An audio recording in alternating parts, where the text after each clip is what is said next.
So what I thought I would do was to go through my video series from last Christmas, the 12 Days of Christmas Charity. Now, if you remember the 12 Days of Christmas Charity, it was about, people that I liked and I had respect for, at least a certain level of respect, that you might find surprising or that I felt like didn't like me very much. So people that I like that didn't like me. Imagine that. There's people out there that I like that don't like me.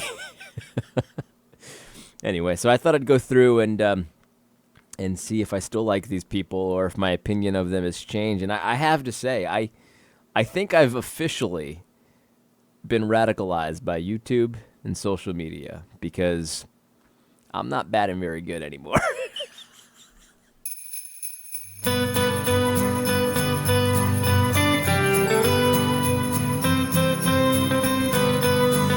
Oh, man, oh, man, oh, man. Yeah, so let's just start at the beginning and talk about the first video. We'll go through each of them. There were 6 videos. Each video had 2 people.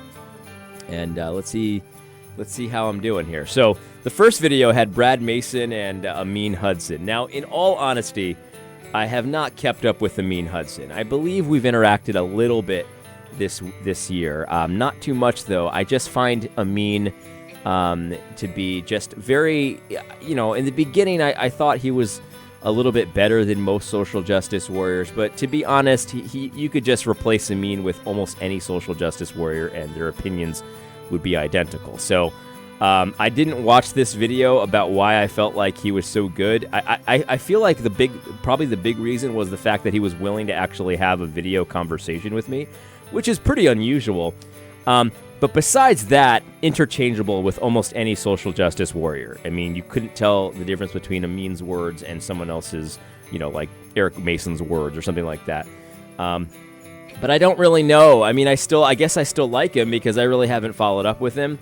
What I will say, though, is I think Amin is still, from the little I do remember about that video, I think what I liked about him was that he's a little more honest than a lot of social justice warriors, and I have no reason to believe that that's not true. So I haven't kept up with them, and so I'm going to give myself credit for still being right about Amin Hudson. So that's 1 for 1. That's pretty good. That's pretty good. Unfortunately, though, Brad Mason.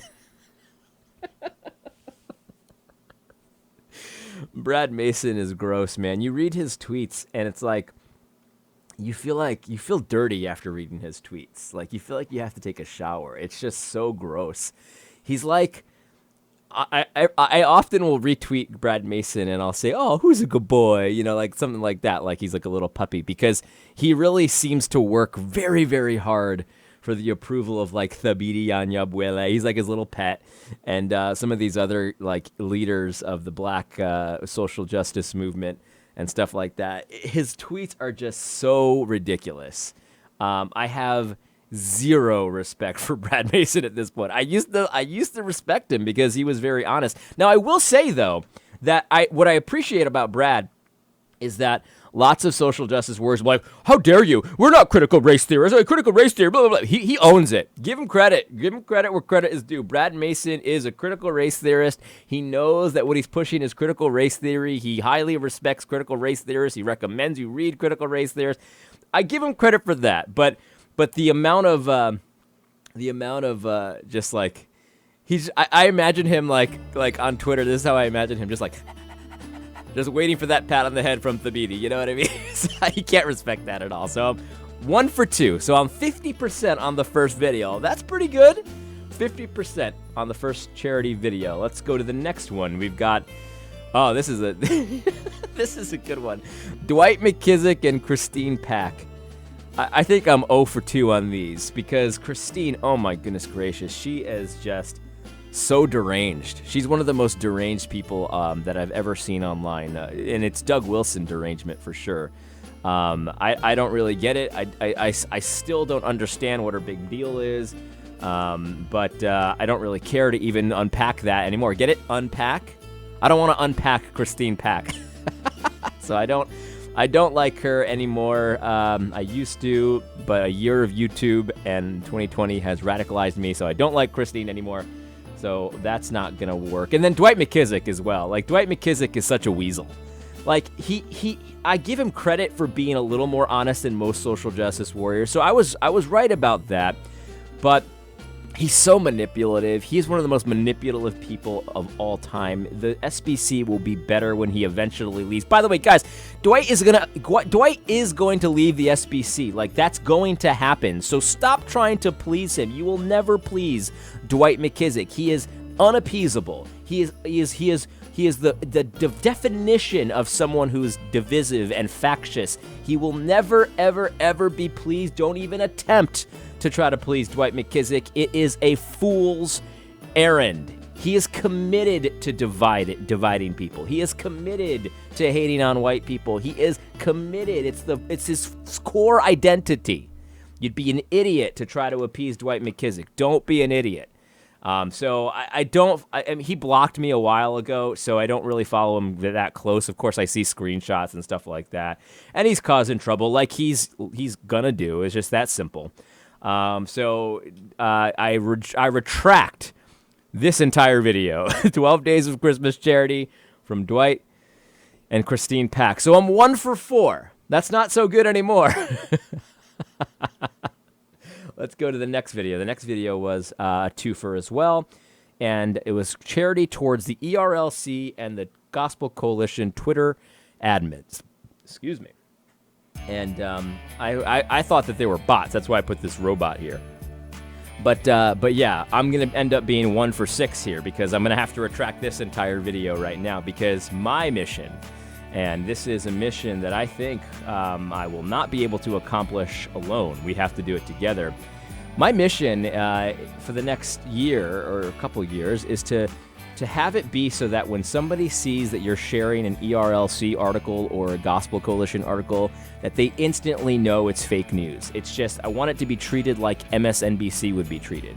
I want people to read the next Joe Carter article the way they read the next Paul Krugman article. It's like, oh, you're a shill, obviously. you know what I mean? Like, that's what I want. I want to defeat Gospel Coalition and ERLC. I want it to be relegated to the tabloids. That's what I'd like. That's what I'd really like for Christmas. So if anyone has any last-minute gifts that they want to get me, the complete destruction of the ERLC and the Gospel Coalition. So I have to retract this entire video as well. 1 for 8. I'm not doing very well here. And I have to say, I've been significantly radicalized by YouTube. You can blame social media all you want, and Gospel Coalition will blame social media all you want. But I just call it a year of growing up and growing mature and coming to my senses. So that's what we have here. This is an ABC News special report. Now reporting, George Stephan. Breaking news. Today is December 23rd, 2020, and I needed to interrupt this program to let you know that A.D. Robles still has not received the coronavirus vaccine, either the one by Pfizer or Moderna or BioNTech. Neither of them. He has not received it, although he did rub an alcohol pad in his arm earlier today. Back to you. All right, now, the next video was about Todd Pruitt and R. Scott Clark. R. Scott Clark I missed on that one as well. The last interaction I had with R. Scott Clark, and I don't follow him, I don't read screenshots, I don't care what R. Scott Clark is up to at all. But the last interaction I had with him was he asked me if I had a degree, if I had an MDiv or something like that, and I said no, and then he blocked me. So to him, that degree it's ultra important to R. Scott Clark. If you don't have a degree, how can he even communicate the massive intellect that he has in his brain? He can't even communicate with a commoner. That was too good, man. R. Scott Clark, you gotta be kidding me.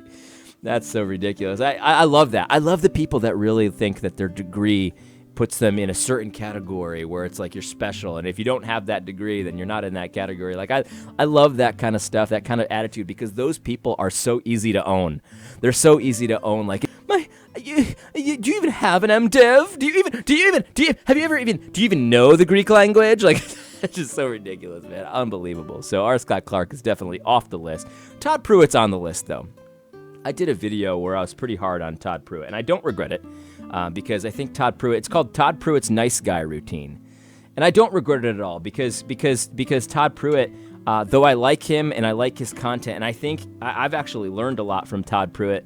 I like a lot of what he says, but his nice guy routine is going to be what kills the evangelical movement in the United States. We can't play footsie with enemies. We just can't do it. I know that there's a case to be made for not being intemperate. You know what I mean? I know that. But the thing is, like, there has to be hard lines drawn. We have to be able to clearly identify the enemy and treat them as such. Doesn't mean you don't love them, but it does mean that you don't put up with them. You don't play footsie with them, that kind of thing. And Todd Pruitt and his style is just too willing to do that. I still like Todd Pruitt, so that's 2. That's 2 out of 10. I think that's pretty good. Or rather, 2 out of 8, rather. So that's good. All right. So then, let's see. Then I did a funny episode where I talked about my 2 trolls, Nelson's Rudolph and Oh Brother. I haven't really followed them too much. I don't know if they comment on my stuff anymore, so I still like them, I guess, but they're off the list and they don't count because I don't really comment anymore. And then Joel McDermott and John Reisner. I've respected. I haven't followed these guys either. I've lost the taste for reading Joel McDermott and John Reisner stuff. John Reisner kind of strikes me as the meme. You know, actually, like, you know, that guy that always interrupts your conversation. Oh, actually, it's like this. It's like that's how John Reisner strikes me. Joel McDermott. I've lost the taste for reading his stuff. I did a video that was a little bit covert, and I have to be honest. Like, I apologize for this because I wasn't as straightforward as I could have been. But I did a video about Gary North and about a fantastic book that Gary North wrote about liberation theology and tying it to Marxism. Well, Gary North actually wrote an article for Lamb's Reign about how it's stupid if anyone's talking about Marxism these days. And it's why I did the video was like, well, that's not what Gary North said a couple decades ago about liberation theology, which is very clearly being taught these days. So, you know, if you either believe Gary North then or you believe him now, like there's something going on here. And so I don't know. I don't have the taste for it. I just can't read it anymore. So I don't find it interesting. I don't find it helpful or worth responding to in any way. A lot of people have lamented to me, you know, what happened to Joel McDermott. And I don't know what happened, and I don't really care to find out. He's obviously changed his perspective on certain things. I think he's open about that. So if you want to ask Joel McDermott what happened to him, just ask him. You know what I mean? I don't know what happened to him, but he knows. And he realizes he's changed his perspective on certain things. I don't think he's hiding it. And I respect that. I respect somebody that when they change, they don't pretend like they've never changed. You know what I mean? Like, that's one of the most annoying things, when somebody obviously has changed their perspective and then they're like, well, I believe the same thing for decades. You know what I mean? I don't think Joel's doing that. I don't think Joel's doing that. I think he's open about how he's, or in areas he's changed, you know, why he's changed and stuff like that. I totally respect that. So that would be 3 out of the 12 that I was right about. That's not a very, well, in baseball, that's a good batting average. Actually, no, it's not. In baseball, that's not a good, well, it's average. It's average batting average. Oh, man. So I think I'm just too charitable. That's my problem. I think that's my big problem. I'm just too charitable. What do you guys think? I honestly do think that's a problem of mine. I know that's going to sound crazy to some, because I know a lot of people will criticize me for being hypercritical. Well, I found this hilarious. Somebody shared one of my videos, and somebody in the comments said, I like AD what he says, but I don't like how he says it. He's hypercritical. And I just find that so hilarious, because it's like, well, I find that hypercritical. I mean, don't you think, like, hypercritical is in the eye of the beholder kind of thing? Like, I find that criticism of me hypercritical. So, but seriously, some people think I'm hypercritical, and some people think I'm too charitable. And my own analysis of myself, it's hard to analyze yourself, you know what I mean, sometimes. But I've thought a lot about myself and my deficiencies and my weaknesses and what I'm strong at. I've thought a lot about that the last couple of years. And I think that, not that I'm too willing to give someone the benefit of the doubt, but I think that in many ways, I'm too willing to to overlook serious deficiencies. I do think that about myself. I don't know. I don't know. I mean, it's hard. It's very hard to analyze myself. And of course, if I think that I've done that, I try to change, right? Like obviously I don't know what I don't know. I'm blind to the stuff I'm blind to, of course.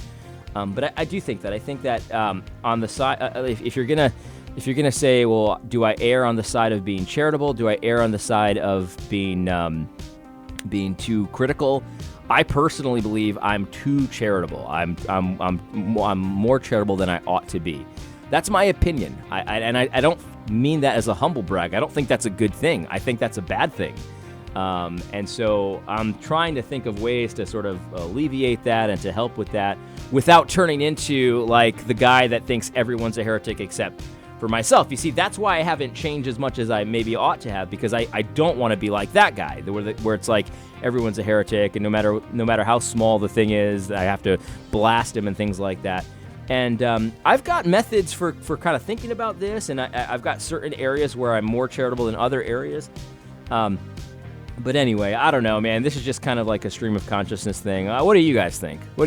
I know most of you guys who watch the channel like me, so you might be a little bit easy on me. But this is my opinion. I don't know. I think I'm too charitable. I mean, even if you look at this, like 12 Days of Charity, only 3 of them do I feel the same way about. Joel McDermott, Todd Pruitt, and what was the other one?